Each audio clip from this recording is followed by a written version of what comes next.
What do you think needs to be done to ensure that members of the public understand more about when the government thinks it's allowed to kill them? What we need to do is optimize transparency on these issues, but at the same time, optimize secrecy and the protection of our national security. I don't think that it's one or the other. It's trying to optimize both of them. That was John Brennan trying to thread the needle between the government's need to keep covert operations under wraps and the public's right to know what's going on. It's been a key focus for Oregon Democratic Senator Ron Wyden, member of the Intelligence Committee. Senator, I know it's busy time. Thank you for taking the time. Now, I want to ask you about that sound bite we just played. Are those things an either or is it a both and? Can you have increased transparency and sort of keep what needs to be covert? How does that work? Nominee Brennan suggested that can work. Do you agree with him? Absolutely. There is no question that we can protect our country in a dangerous time like this and at the same time ensure more transparency and more accountability. And in fact, that's what our special system of government is all about. It's about checks and balances. The Founding Fathers thought the President of the United States ought to have extensive power in the national security arena, but it is not unfettered power, and striking that balance is the key question.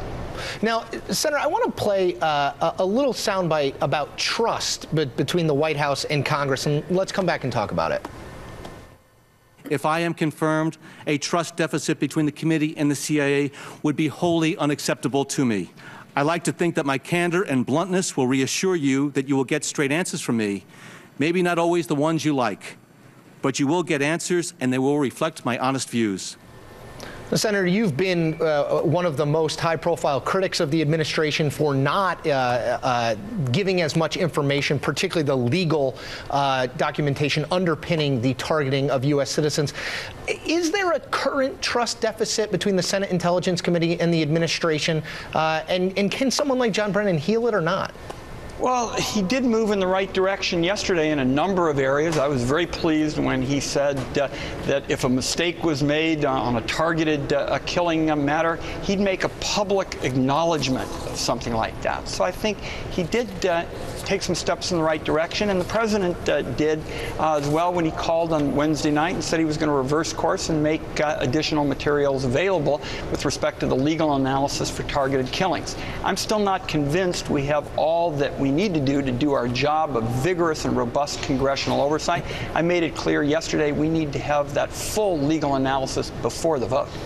Now, without something as public as a confirmation hearing for the next CIA director, how do you keep pressure and focus on this issue? You mentioned they released the legal documentation that you had been asking for the day before the Brennan hearing for fear, potentially, of it either being delayed or blocked. Without the specter of a hearing or the prospect of a hearing for a CIA director, how do you, as a member of the Senate Intelligence Committee, ensure that you're continuing to use your leverage and your power to get more of that information that you say hasn't come out yet? Chris, it is a challenge in the Intelligence Committee to have points of leverage, and a confirmation hearing is absolutely key. I also did it on the recent intelligence authorization bill. There are provisions there in the name of fighting leaks, which would have done great damage to the press. I put a hold on that bill, a public hold on the bill, and those provisions that went too far were dropped. But I do believe this is a critical time for our country. We're trying to figure out a way to apply the principles of checks and balances to modern warfare. That's why it's so important that the committee, and I think there's bipartisan concern about this, get the documents we requested. Now, quickly, Senator, have you had any assurances outside of this confirmation hearing yesterday with Mr. Brennan? Have you had any assurances from the president or the administration that your requests for more information, for more transparency will be met?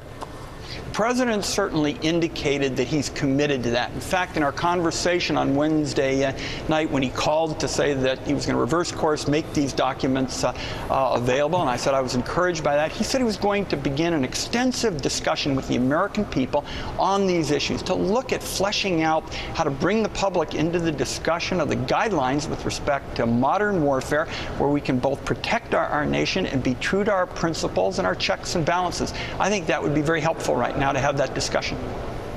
Oregon Democratic Senator Ron Wyden, member of the Senate Intelligence Committee, thanks for your time. Thank you.